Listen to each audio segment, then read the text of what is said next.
జనజ్వాల news YouTube channel like, share, subscribe చేయండి. తాజా వార్తలను చూడండి. జై దుర్గా భవాని. నా పేరు మధ్య మల్లికార్జునరావు గురుభవాని.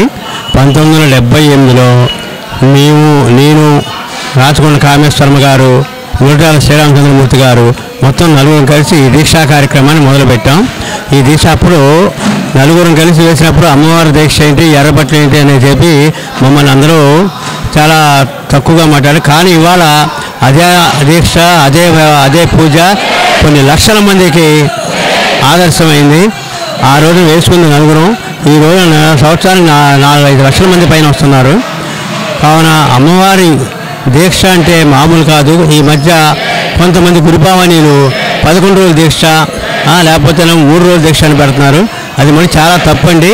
అమ్మవారి దీక్ష కరెక్ట్గా చేస్తే ఆడవాళ్ళకైతే 21 రోజు, మగవాళ్ళకైతే 41 రోజు. అది చేయగలగాల. ఒకవేళ మగవాళ్ళు ఎవరైనా చేయాలి కుదరదు, కనీసం 21 రోజు వేసుకోండి.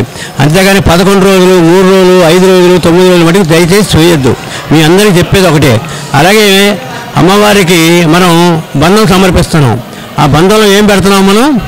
కాటికాయ, కుంకుమబరిని ఏయో పెడుతున్నాం. కానీ అవి ఏమి కూడా అమ్మవారికి చేరవు. వాళ్ళు దేవస్థానం వాళ్ళు కాంట్రాక్టర్లు అమ్మడం, కాంట్రాక్టర్లు వాటిని కొనుక్కోవడం. మనకి అది కాదు. అమ్మవారికి కావాల్సింది ఏంటి? కుంకుమ.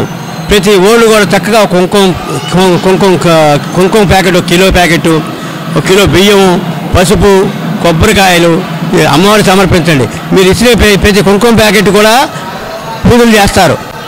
సంవత్సరాంత మటుకు సంవత్సరం మొత్తం ఎప్పుడో సరే వాడతారు వాళ్ళు. అంతేగాని మనం ఇచ్చినమ్మనే చేయమని చేయరు. మనం ఇచ్చిన కుంకాన్ని వాళ్ళు నిల్వ చేసుకుని అమ్మవారికి చక్కగా పూజ చేస్తారు. మనకు మంచి జరగాల. అంతేగాని ఏదో 10 మంది కట్టారు మేము చేసామని మటుకు దయచేసి మీరు ఎవరు కూడా ఇచ్చేయద్దు. కుంకాన్ని అమ్మవారికి ఇవ్వండి. పసుపు, కుంకుమ, గాజులు తీసుకురండి. చక్కగా మీ చేతులతో మీరే అందరికీ పంచిపెట్టండి. అప్పుడు అమ్మవారు సంతోషిస్తుంది. కానీ ఇవన్నీ బయట బారి చెత్త కుప్పలో బారేస్తున్నారు. దానివల్ల మనకు ఒరిగేది ఏంటి? మనకు వచ్చే మంచి ఏంటి? మేము ఇంతకాలం 1978లో మొదలుపెట్టాం. ఈ రోజు వరకు కూడా మేము మాట్లాడలేదు. కానీ ఇప్పుడు చూస్తున్నాను కాబట్టి నేను మాట్లాడుతున్నాను. ఇంతకాలం ఏంటంటే మా పని ఏదో మేము చేసుకున్నాం. ఇవాళ ఏదో వీడియో వాళ్ళు వచ్చారు కాబట్టి నేను వీడియో ద్వారా మీకు అందరికీ తెలియజేస్తున్నాను. దయచేసి అందరూ కూడా అమ్మవారికి పసుపు, కుంకుమ సమర్పించండి. పూలతో పూజ చేయండి. గాజులు సమర్పించండి. గాజులు చక్కగా మీరే 19 మంది ముత్తైదులకు ఇవ్వండి. 10 మంది ముత్తైదులకు ఇవ్వండి. సంతోషిస్తారు. వాళ్ళు ఆశీర్వదిస్తే దీర్ఘ సుమంగళిగా ఉంటారు. దీర్ఘ సుమంగళి అంటే అదే మరి. కావున మీరందరూ కూడా ఈ కార్యక్రమానికి చూసి మమ్మల్ని ఆశీర్వదించమని వేడుకుంటున్నాను. అంతేకాదు ప్రతి సంవత్సరం కూడా మేము 1970 నుంచి క్రమం తప్పకుండా కూడా ఈ దీక్షా నిర్వహిస్తున్నాం. చండీ యాగాన్ని నిర్వహిస్తున్నాం. ఇది 48వ చండీ యాగం. ఒక 15 ఏళ్ళు 20 ఏళ్ళ దాదాపు కన్యకాపురి సత్రంలో చేసాం. ఆ తర్వాత పాఠశాలలో చేసాం. ఆర్ఎస్ కళ్యాణంలో చేసాం. ఇప్పుడు కొత్తగూడలో చేస్తున్నాం. ఎక్కడ అవకాశం ఉంటే అక్కడ చేస్తున్నాం. కానీ క్రమం తప్పకుండా మేము చేసుకుంటాం. ఈ దీక్ష చండీ హోమంతో పాటు మాకు తోచిన విధంగా అమ్మవారి పేరు మీద అన్నదానం చేస్తున్నాం. జై దుర్గా భవాని.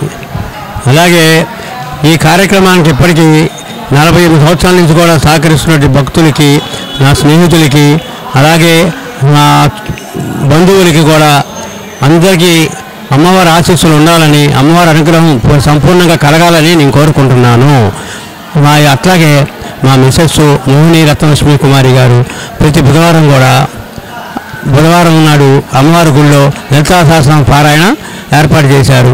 అక్కడికి వచ్చి భక్తులందరూ కూడా చక్కగా సహస్రనామ పారాయణ చేస్తున్నారు. అందరూ కూడా వచ్చి సహస్రనామ పారాయణ నేర్చుకోండి. అమ్మ నామాన్ని స్మరించండి. అమ్మ మోక్షాన్ని పొందండి. అమ్మ మనల్ని ఏమీ అడగదు. నువ్వు నాకు ప్రసాదం పెట్టావా, నైవేద్యం పెట్టావా ఇదే అడగదు. నా గురించి ఎప్పుడు తెలుసుకుంటారా అని అడుగుతుంది. కాబట్టి మనందరం కూడా అమ్మ దగ్గరికి చేరడం. అక్కడికి చేరితే ఇంకా ఏమీ లేదు. అంతకు మించిన మోక్షం లేదు, కైవం లేదు. మన ద్వీపంలో మనందరం ఉండగలిగితే ఎన్నో కోట్ల మంది ఉన్నారు. మహాచతుష్షష్టి కోటి యోగిని గణసేవిత అంటారు అమ్మని.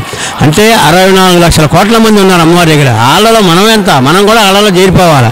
అంతేగాని ఇవాళ ఏదో మేము చేసాం పూజ లేకపోతే కూడా వద్దు. ఎవరు చేసినా మనస్ఫూర్తిగా చక్కగా చేయండి. అమ్మ అనుగ్రహాన్ని పొందండి. జయ దుర్గా భవాని. అమ్మ మన సభ్యులందరండి ఒకసారి సభ్యులందరండి.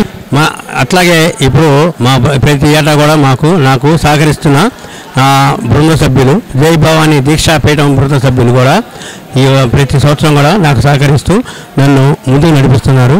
వాళ్ళకు కూడా కృతజ్ఞతలు తెలుపుకుంటున్నాను. జై దుర్గా భవానీ, జై దుర్గా భవానీ, జై దుర్గా భవానీ.